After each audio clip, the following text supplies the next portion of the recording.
Donc en fait, disons-le, c'est une dette qui est tout sauf fictive.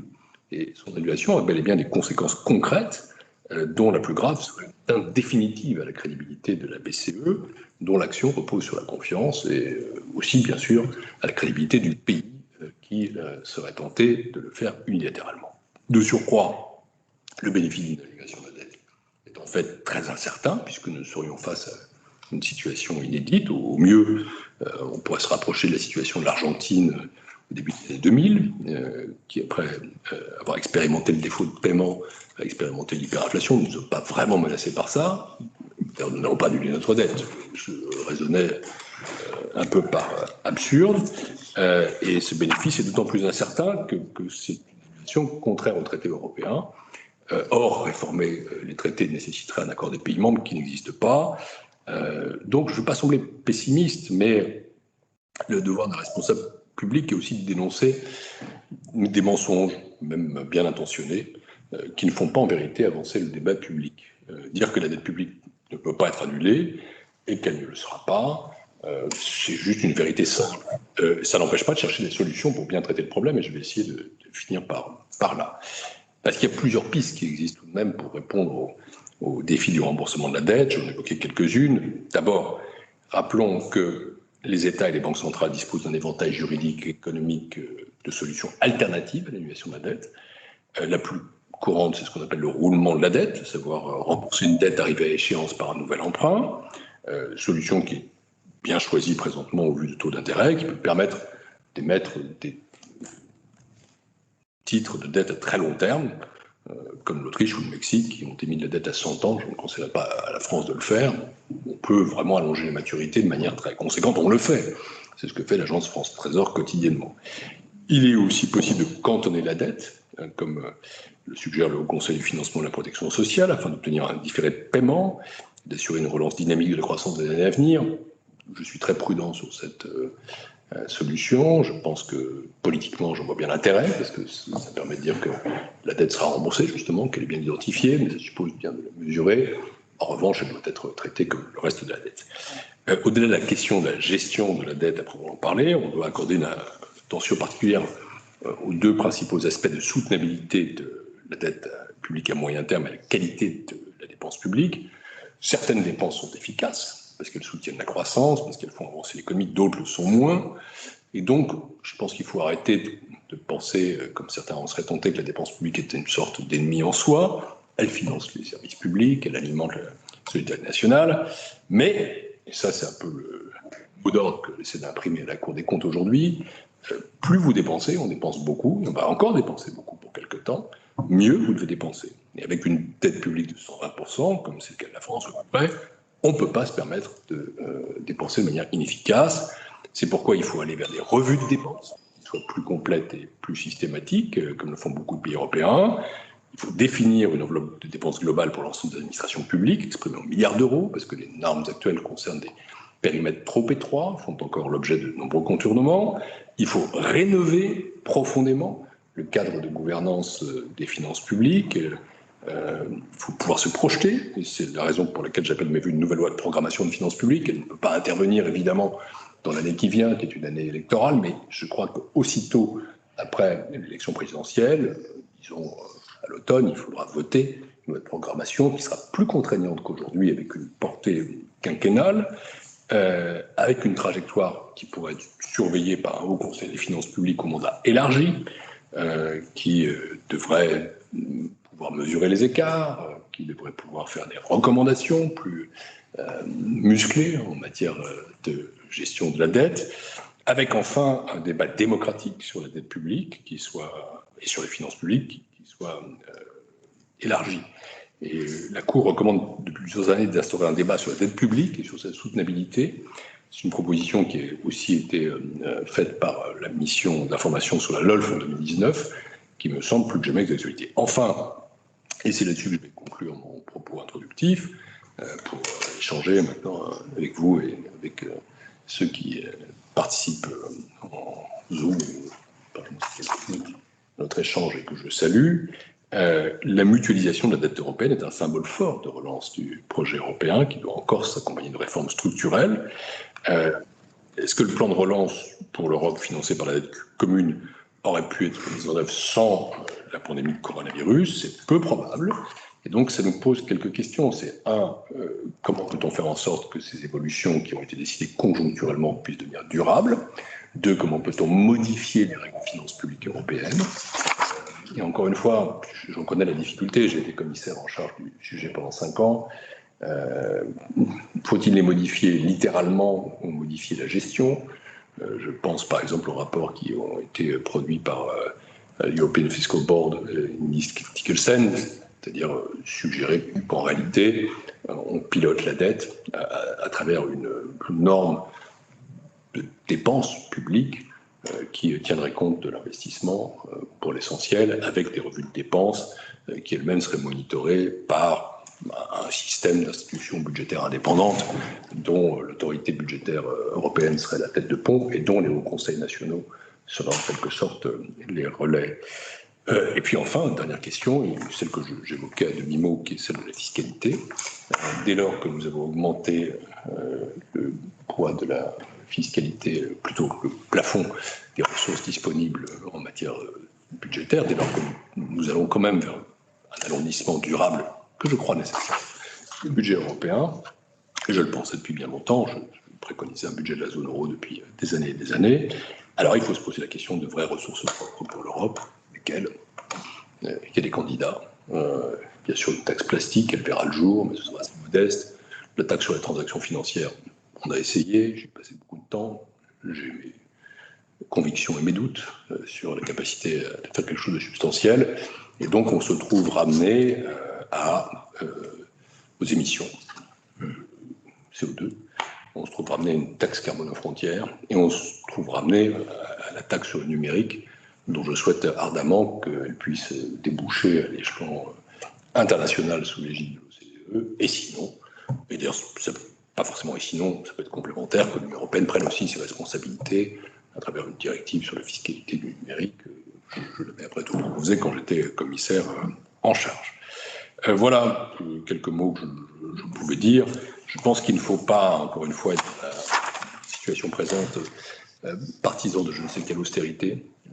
C'est une mauvaise réponse à la situation dans laquelle nous sommes. Il ne faut surtout pas se précipiter, notamment les années 2021-2022 doivent être des années de sortie des mesures, de consolidation, de retour vers le PIB d'avant-crise. Mais une fois qu'on l'aura retrouvé, il faut quand même enclencher un processus qui nous permette de maîtriser la dette. Et ça passe par la croissance, ça passe par la dépense publique, et ça passe aussi par des mécanismes de gestion et de mutualisation.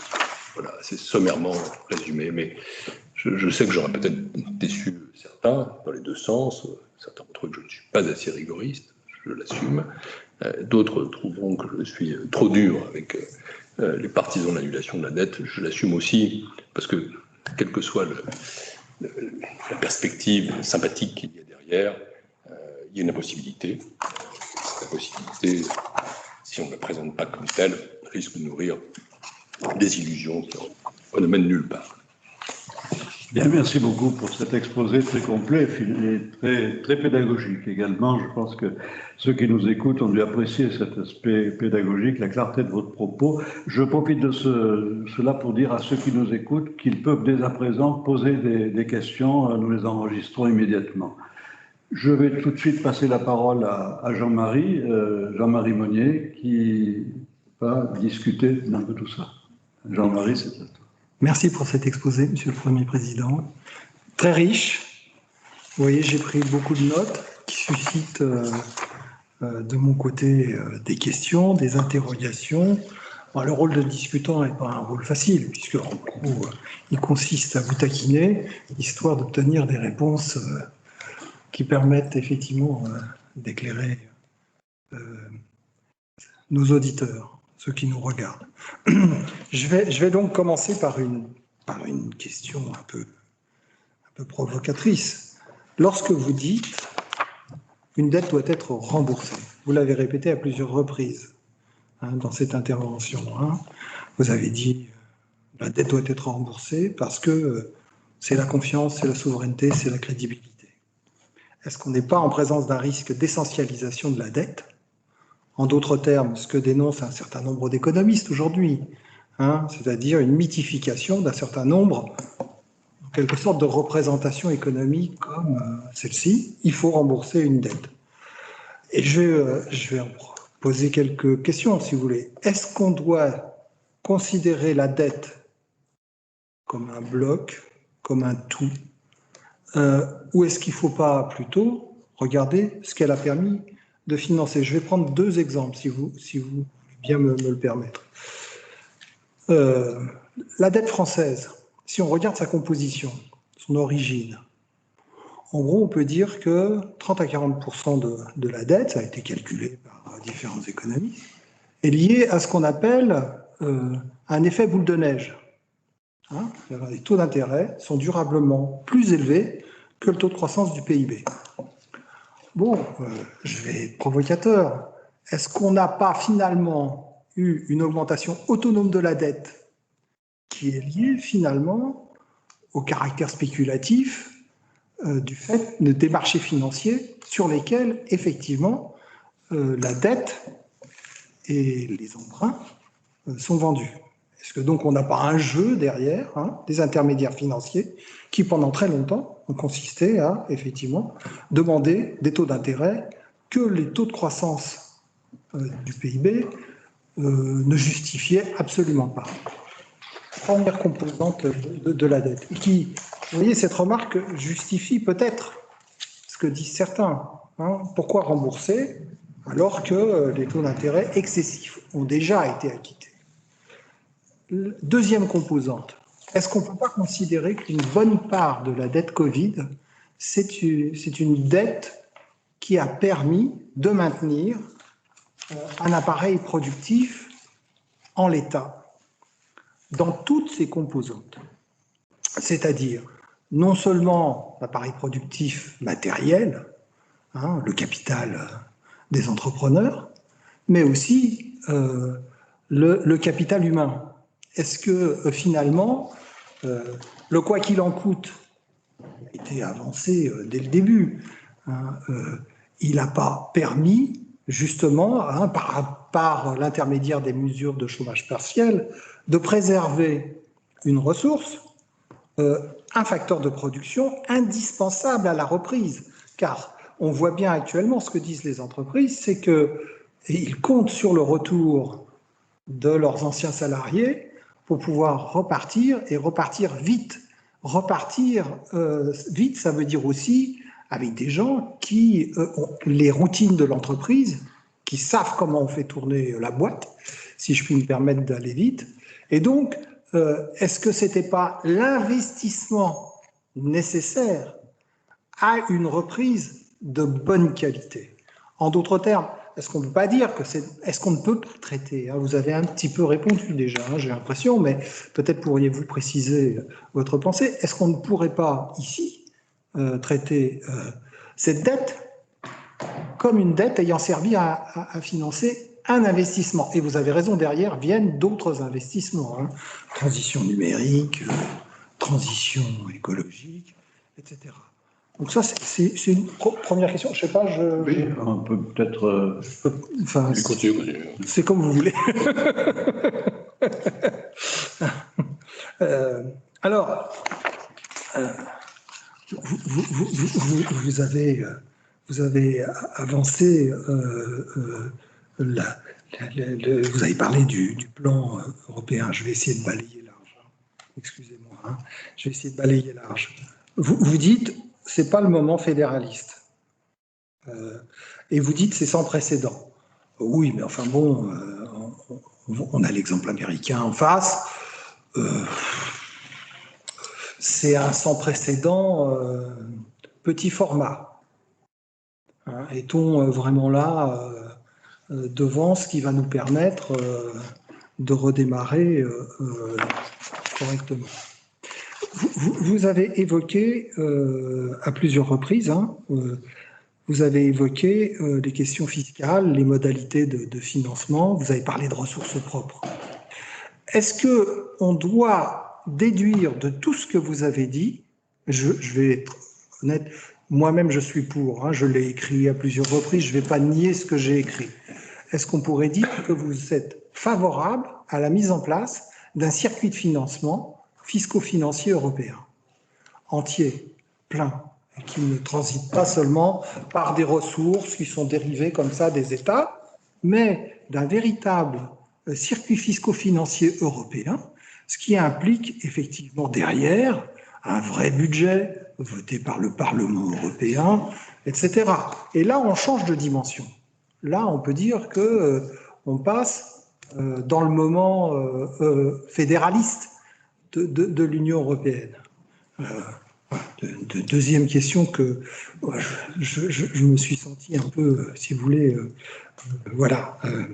Alors, bon, vous avez évoqué les trois grands pays européens, l'Italie, la France, l'Allemagne. Bon, l'Italie qui a une dette effectivement très élevée, mais qui a un tissu industriel quand même tenace, bien plus maillé, je dirais, que le tissu industriel français. Notre tissu industriel, il s'est délité.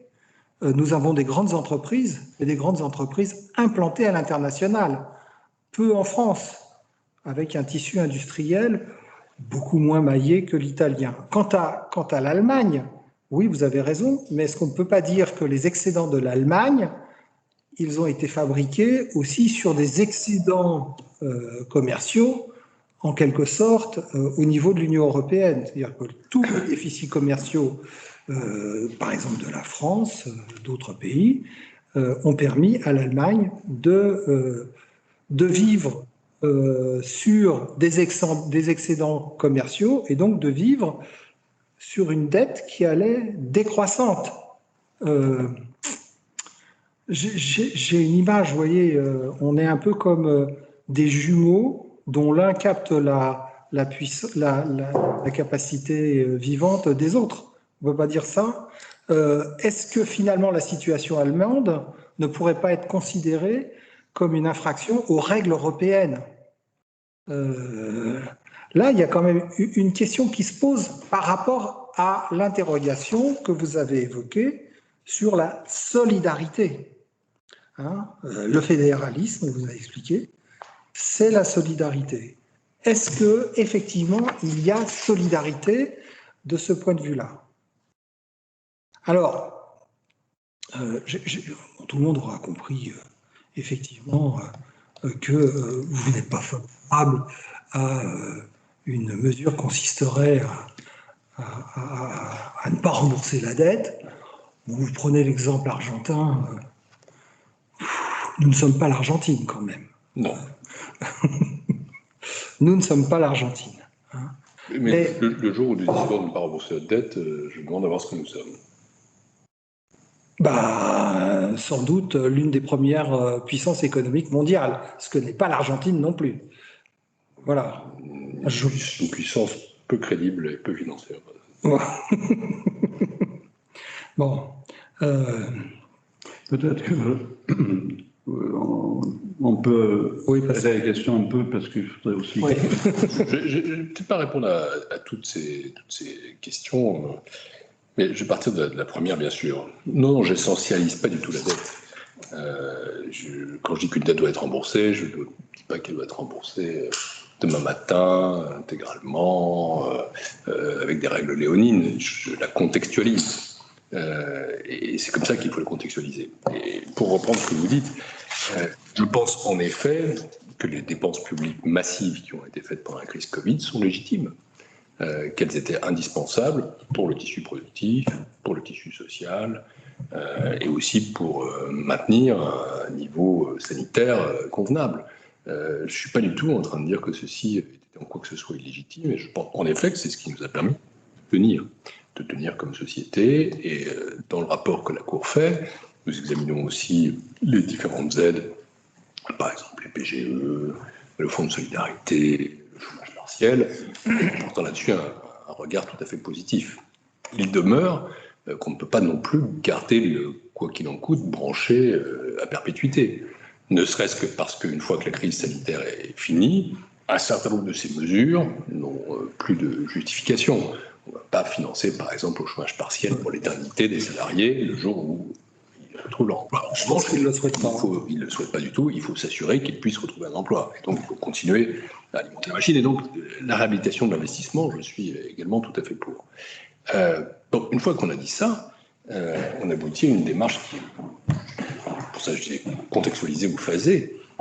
L'année 2021 et l'année 2022 doivent avoir une priorité, encore une fois, qui est de retrouver au minimum le PIB d'avant-crise et de combler aussi un certain nombre de lacunes en termes d'investissements qui peuvent exister. Et j'ai cité le numérique, j'ai cité le développement durable, je peux citer aussi le sanitaire, et il y a des impératifs de souveraineté qui sont posés et de reconstitution aussi d'une force industrielle à laquelle je suis tout à fait attaché.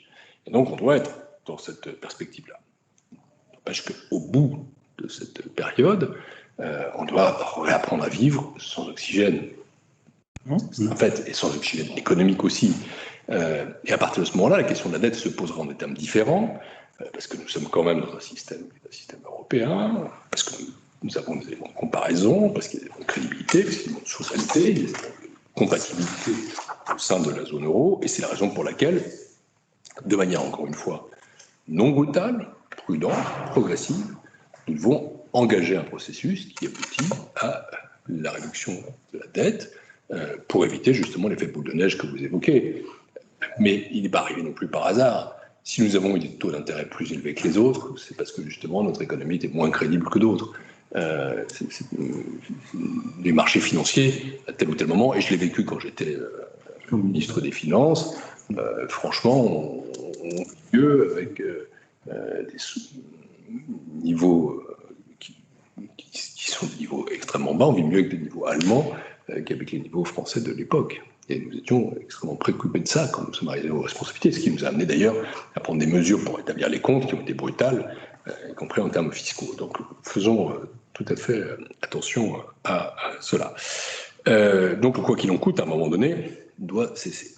Pour ce qui est et être remplacé par une approche, encore une fois, progressive, prudente, mais réaliste gestion de la dette. Pour ce qui est de la dette Covid, je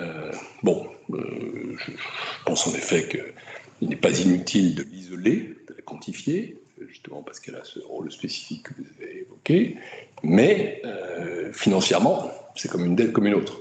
Elle ne peut pas être traitée différemment. Elle n'a pas de raison d'être, par exemple, annulée plus qu'une autre, parce que ça fait partie justement des obligations qui sont les nôtres. Au plan européen, vous êtes sévère avec le plan européen. Non, ce n'est pas le moment fédéraliste, parce qu'on n'a pas décidé de mutualiser notre dette. Mais c'est sans précédent en Europe. Je me suis dans ma vie suffisamment battu pour qu'il y ait des eurobonds, pour ne pas faire la fine bouche le jour où on les fait enfin, même si c'est dans le contexte d'une crise. Et de surcroît, aux 750 milliards d'euros, il faut ajouter les plans nationaux. Qui est la dette Covid, chiffrée par Bercy à quelques 423 milliards d'euros. Donc si vous faites masse du fait qu'il y a à la fois le plan européen stricto sensu, mais aussi les plans nationaux, on doit quand même être dans des ordres de grandeur qui ne sont pas finalement si incomparables que ça par rapport au plan Biden. Le problème que nous avons est de nature différente. C'est notre lenteur dans la décision, c'est notre lenteur dans la mise en œuvre qui fait qu'aujourd'hui, on attend encore le premier milliard issu de ce plan, ce qui d'ailleurs ne disqualifie pas l'idée d'un second, mais implique des tuilages entre les deux. Voilà ce que je pouvais dire. Enfin, dernière chose, sur un système de ressources propres, j'y suis favorable depuis très longtemps. Je crois en effet que mon idée ancienne est qu'on doit aller vers une forme de fédéralisme budgétaire européen. À quel niveau de budget ça commence? En tout cas, c'est pas 1%, 2%, c'est déjà 2 fois plus qu'1%. En général, je crois que les universitaires commencent à 3%, estimer qu'on est crédible. Aux États-Unis, c'est plutôt du 10%. Nous ne sommes pas prêts jusque-là, mais enfin, on voit bien quand même les montées d'escalier qu'il faut faire. Et il faut arrêter ce discours sur les contributions nationales qui est absolument destructeur de l'idée européenne et bâtir une fiscalité qui soit une fiscalité propre européenne. J'ai évoqué quelques-uns de ces linéaments possibles et j'ajouterai une dernière chose, c'est qu'il faut aussi du coup modifier les règles du jeu et notamment la règle de l'unanimité qui est paralysante si on veut mettre en place une véritable fiscalité européenne. Je suis ardemment favorable. Et je pense encore une fois que le contexte tel qu'il est, c'est pour ça que je n'essentialise pas mais je contextualise, un contexte plutôt positif pour envisager une nouvelle donne européenne et pour la poursuivre. Il ne faut surtout pas considérer que ce qui s'est passé là était un one-off, un événement de l'histoire lié à un accident. J'imagine que d'autres, les frugaux, le feront. Nous ne devons pas le faire.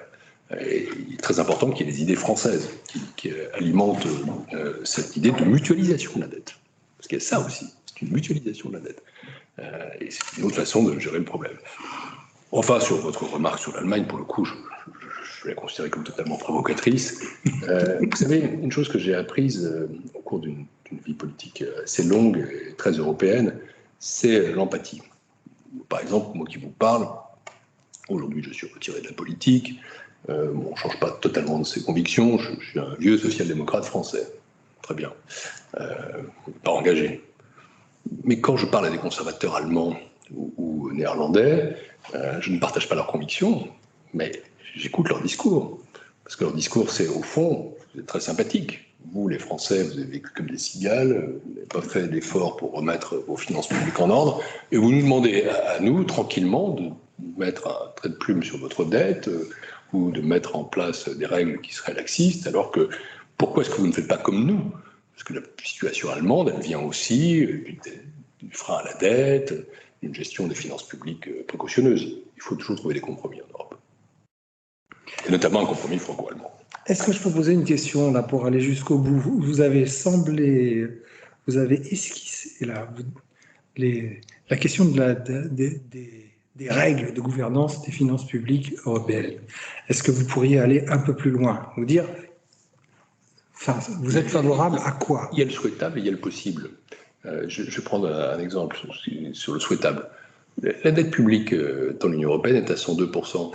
La dette publique française est à 115%. La dette publique italienne est à 155%. Je vais toucher du bois, j'espère vivre encore quelques temps. Je ne verrai pas, même si je vivais 100 ans, la dette publique française en dessous de 60%. Ça n'existe pas. Peut-être qu'elle verra ça. Le verra-t-elle? Je ne sais pas si vous le souhaitez d'ailleurs. Mais voilà, c'est quelque chose. Donc on est sur des règles qui sont des règles d'affichage. Alors, les remplacer, c'est extrêmement compliqué, parce que d'expérience, je sais, pour être ministre des Affaires européennes pendant 5 ans, que changer un traité européen, bon courage. C'est quand même quelque chose qui est assez compliqué. Donc il faut peut-être les conserver comme étant des normes plus lointaines, et puis mettre en place, encore une fois, des instruments de gestion de la dette qui soient plus nationaux, qui tiennent compte justement du rapport entre les taux d'intérêt et la croissance, qui peut ne pas partout être le même, du stock de dette, de la nature de la dette, avoir une norme d'évolution de la dépense publique qui soit là aussi nationalisée, et de faire en sorte que ceci soit monitoré par un système d'institutions budgétaires indépendantes, dont encore une fois le European Fiscal Board, je ne sais plus comment on dit en français, tout devrait être trop à Bruxelles qui me fait dire ça, enfin, sur la tête de pont, et les hauts conseils nationaux, les nationaux. Bien, je passe aux questions des personnes qui nous suivent là. Une première question, c'est, vous me renvoyer les questions sautes là. C'est là le budget de la zone euro. Là, je m'adresse à l'ancien commissaire européen, je suppose. Est-ce que vous êtes favorable à un budget de la zone euro? Il y a une autre question qui rejoint celle-là, qui dit quelles sont les ressources propres qui pourraient être affectées au budget de la zone euro. Alors, il faut sortir d'une ambiguïté. Là, je suis très favorable à un budget de la zone euro, mais je constate aujourd'hui qu'avec le Next Generation EU, nous avons un budget naissant de l'Europe, mais pas seulement de la zone euro, et que nous aurons difficilement les deux, en vérité. La solution pourrait être qu'à un moment donné, l'Europe et la zone euro se rejoignent. Rappelons quand même qu'après la sortie du Royaume-Uni, le Brexit, la zone euro, c'est tout de même 85% du PIB de l'Union européenne, c'est 19 États membres, et qu'il y a vocation pour tous les États membres de l'Union européenne, sauf le Danemark, à être un jour membre de l'euro. Donc, je crois qu'il faudra à un moment donné reprendre, là aussi avec prudence et sans urgence, la marche d'élargissement de la zone euro, avec encore une fois la perspective que l'euro soit simplement la monnaie de tous les Européens. Et quant aux ressources propres, je crois avoir répondu. Une autre question, quel lien établissez-vous entre le modèle social français et l'endettement public? n'assistons-nous pas à un déclin de ce modèle social? Déclin, je ne crois pas, mais il a son coût. Vous évoquiez tout à l'heure. Vous l'avez expliqué en introduction. Le fait est que nous sommes, avec le Danemark, le pays au monde qui a le ratio dépenses publiques sur PIB le plus élevé, autour de 54-55% en tendance. Nous sommes aujourd'hui bien au-delà, justement, du fait du quoi qu'il en coûte. Nous sommes même montés à un moment donné à 65% de dette sur PIB. Le président Giscard d'Estaing, dans les années 70, disait qu'à 40%, nous entrons dans le socialisme. Sinon, nous vivons peut-être depuis très très longtemps dans un état socialiste. Sans savoir, je ne crois pas. Donc, nous sommes dans une autre situation. Simplement, nous avons fait un certain nombre de préférences collectives qui ont leur coût et qui ont leur impact, effectivement, sur la dette publique. Et le problème de la dette, quand je disais ce que je disais tout à l'heure, c'est pas du tout par je ne sais quel esprit punitif, je ne l'ai pas. Je ne suis pas un père fouettard, c'est pas du tout le rôle que je souhaite jouer, je ne l'ai jamais souhaité. Simplement, c'est qu'à un moment donné, la dette publique est contrainte. Je peux vous assurer, pour l'avoir vécu comme ministre des Finances, écoutez, aujourd'hui, on est dans une situation tellement formidable qu'avec des taux d'intérêt négatifs, on s'endette et le service de la dette diminue. C'est extraordinaire, à ce moment-là, on a envie d'en faire toujours plus. Sauf que quand vous êtes dans la situation que j'ai connue, qui était celle de 2012, où le service de la dette est le deuxième poste budgétaire de l'État devant le ministère de la Défense, là, vous êtes quand même un peu pris à la gorge. Et qui peut dire ce qu'il en sera dans 5 ans, dans 8 ans ou dans 10 ans? Donc là, pour le coup, par rapport aux générations futures, n'ayons pas la vue courte. Nous appartenons tous les trois ici à des générations qui n'ont pas de problème avec ça. Pas de problème de retraite, qu'elles sont assurées, pas de problème d'endettement, et pour l'essentiel déjà constitué, partiellement remboursé. Les plus jeunes ne sont pas du tout dans cette situation. Et pourraient se retrouver avec un effet boomerang, pour le coup, pas un effet boule de neige, d'une dette publique reconstituée avec une politique monétaire changée. Une autre question vous est posée. Quelle appréciation faites-vous de la nature économique des dépenses payées actuellement sur la dette publique? Vous voulez dire des mesures d'urgence? Pardon? Des mesures d'urgence qui ont été décidées par... Oui, je suppose que c'est...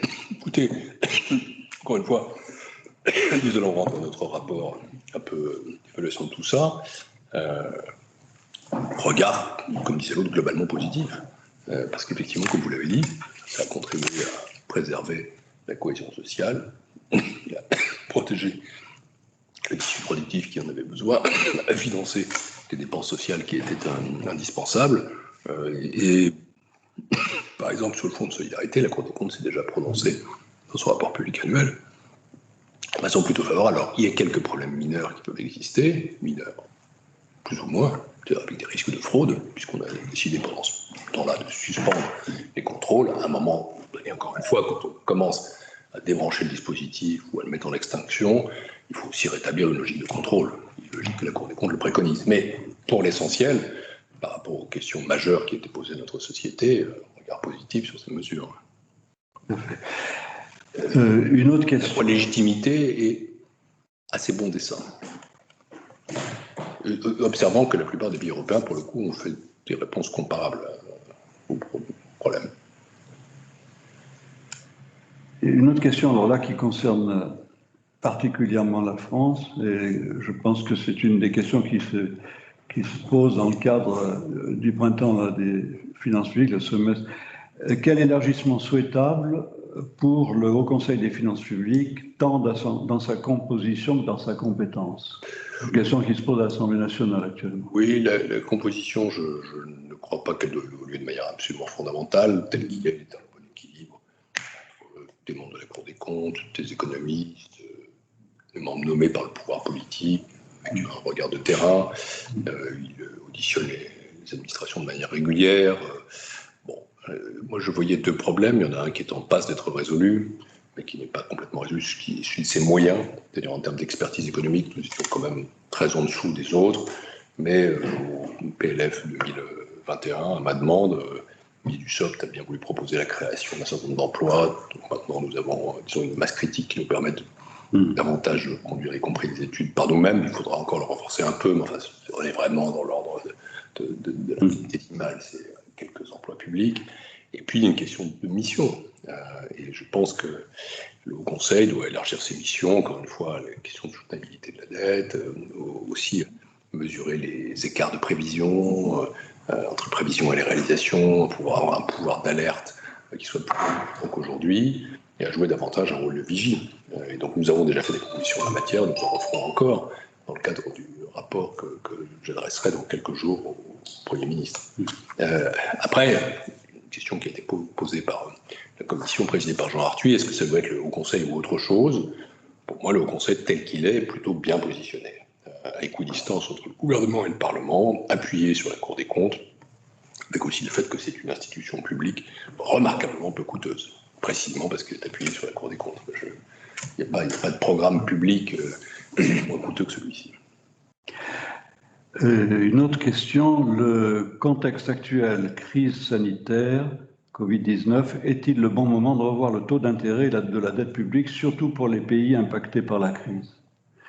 Si la Banque centrale est indépendante, c'est à elle de prendre ses décisions. Ce que je crois, c'est que la Banque centrale a une guidance, comme on dit, pluriannuelle déjà annoncée, et qu'il n'y a pas de changement massif dans l'orientation du cours de politique monétaire annoncé d'ici à 2023. Donc, je crois que c'est une certitude qui est forte. On sait aussi que la Fed américaine est prête à être plus coulante sur ses normes, y compris dans l'hypothèse d'une reprise de l'inflation. Bon, donc on peut compter sur la politique monétaire, mais c'est aussi celle de la politique budgétaire. C'est là où la question de la dette se pose. Cela dit, tout ça n'est pas éternel, encore une fois. Et dans l'hypothèse d'un contexte, par exemple, de reprise forte de l'inflation, où on pourrait avoir des effets de contagion et aussi une action obligatoire de la Banque centrale américaine, avec des risques de contagion sur la Banque centrale européenne, tout ça, ça fait partie des scénarios qu'on est bien obligé d'intégrer. C'est la raison pour laquelle on ne peut pas considérer que la dette... Justement, les taux longs aux États-Unis ont augmenté. Absolument, c'est bien pour ça. Les taux à 30 ans ont augmenté. Oui, puis, même en Europe et en France, on recommence à passer en... L'OAT français... territoire légèrement positif. C'est pour ça qu'il ne faut pas considérer qu'on vit confortablement et pour toujours avec des taux d'intérêt négatifs. Les choses vont assez vite. Le risque de l'inflation peut... Et à ce moment-là, on peut retrouver un effet... On peut retrouver aussi des effets d'étouffement pour les finances publiques. J'évoquais tout à l'heure mon expérience passée. Quand on se trouve avec un service de la dette de quelques 60 milliards d'euros, il a pu monter jusqu'à 80 milliards d'euros, et qu'on a à investir, justement, c'est vraiment la dépense publique la plus stupide qui soit, parce que c'est une dépense publique. Évidemment, aujourd'hui, la part de tant mieux, mais ça ne durera pas toujours. Alors, j'ai une autre question ici. La mutualisation de la dette au niveau européen est-elle réellement engagée de manière pérenne? Vous avez fait... C'est bien pour ça que je disais que ce n'était pas encore le moment hamiltonien de l'Europe. Disons que c'est... Qu'est-ce que c'est le moment hamiltonien? Vous savez, tout le monde parle de ça sans savoir ce que c'est. En fait, c'est un dîner qui a eu lieu un soir de 1790, je crois, au domicile de Thomas Jefferson, à Broadway. Avec lui, James Madison, le président, et Alexander Hamilton, qui était le secrétaire d'État au Trésor de George Washington. Ils ont décidé à ce moment-là que la gestion de la dette serait faite de manière fédérale, ce qui d'ailleurs a donné aussi lieu aux États-Unis modernes, tels qu'on les connaît aujourd'hui. Finalement, Alexander Hamilton est peut-être l'homme politique américain le plus important qui n'ait jamais été président, avec Henry Kissinger. Donc on n'a pas fait ça parce qu'il y a pérennité. C'est-à-dire on a mis le pied dans la porte. Il faut la pousser. Et tout l'enjeu est bien celui-là, c'est-à-dire celui de la transformation d'une mesure d'une ampleur exceptionnelle, mais prise une fois, en une mesure qui devienne pérenne. Et c'est pour ça que je reste favorable, en effet, à un budget européen, un budget de la zone euro, qui soit beaucoup plus conséquent. D'ailleurs, il se peut qu'à un moment donné, on soit amené à refaire un cocktail des deux. Si, par exemple, les Européens ne le veulent pas, les membres de la zone euro pourraient le faire, compte tenu de la composition du Conseil européen. La zone euro, telle que je l'ai pratiquée pendant 7 ans, est une zone de cohésion qui fabrique de la cohésion beaucoup plus forte que l'Europe elle-même. Une autre question, si la charge de la dette demeure aujourd'hui très modérée, ça revient, est-ce qu'un relèvement du taux d'intérêt à des niveaux normaux, 4%, sans hausse des taux de croissance, pourrait, étant donné le niveau d'endettement actuel, conduire à réévaluer l'obligation de remboursement de la dette? Je ne fais pas de spéculation, je ne sais pas de chiffres. La seule chose que je dis, c'est que Il faut d'abord, encore une fois, maintenant, l'urgence n'est absolument pas la consolidation. Ça, c'est quand même le message premier que je veux donner. L'urgence, c'est le retour de la croissance. Ensuite, la question de la dette se reposera à nous un jour.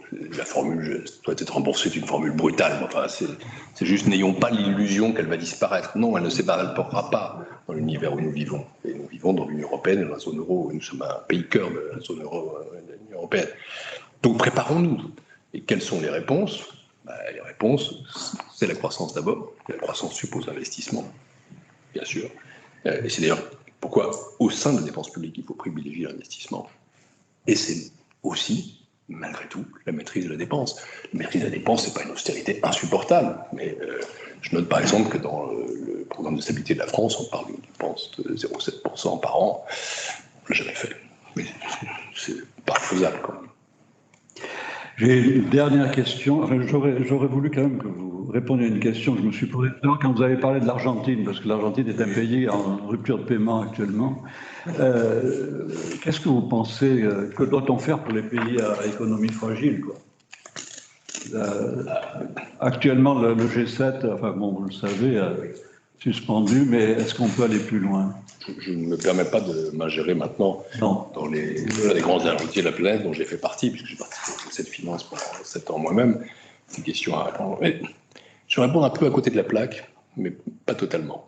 C'est-à-dire que nous vivons quand même sur une planète unie, où notre sort est quand même totalement interdépendant, et notamment en matière sanitaire. Et ça va mieux en France, tant mieux. Ça va mieux dans l'Union européenne, je m'en réjouis. Il semblerait, cette fois-ci, que nous avons des espoirs solides pour passer un été meilleur et pour aller vers petit à petit le recul solide de la pandémie en France. C'est mon souhait le plus ardent. Mais nous ne nous en sortirons pas tant que l'ensemble de la planète ne sera pas vacciné. Et ça, cette question de solidarité, elle est absolument indispensable. Et je parle de solidarité sanitaire, ça veut dire aussi qu'il faudra aussi qu'il y ait une solidarité économique et financière, ça je le crois. Et c'est pour ça que je pense qu'il faut quand même avoir une vision d'ensemble de tous ces problèmes. Vous posez y compris pour les pays très endettés. Je ne pense pas tant à l'Argentine qu'aux pays africains qui ont des initiatives qui sont prises et qui sont maintenant heureuses. Une dernière question qui nous est posée là, rapidement. Finalement, c'est une question importante. Finalement, quelle alternative à l'endettement public? La croissance. La croissance. La maîtrise de la dépense. La maîtrise de la dépense. Maîtrise intelligente de la dépense. Faisons d'abord la part belle à l'investissement dans l'avenir. Ouais. Voilà, je crois que c'est ça les piliers de la réponse. Mais encore une fois, nous n'allons pas la diminuer de manière spectaculaire, cette dette.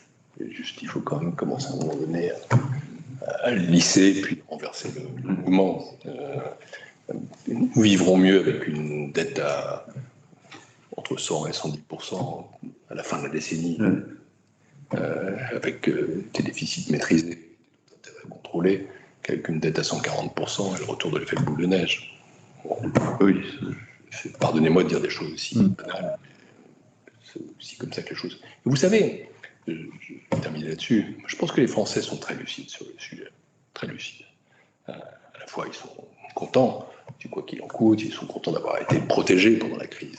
Et ils n'attendent pas qu'il y ait des dépenses publiques pour toujours et sans limite. Et ils savent, parce qu'ils le vivent, oui. Dans les prêts à la consommation ou dans les prêts logement qu'ils subissent, qu'une dette, ça se rembourse. Oui, une dette, ça se rembourse. Ça fait partie des essentiels de la vie en société. Pardon d'être encore une fois très, très banal et de bon sens, c'est pas être populiste que de le dire. Merci. Merci à vous. Ben, merci beaucoup. Vous m'avez beaucoup honoré de venir nous voir ici. Très content d'avoir. Merci infiniment. Merci beaucoup. Merci.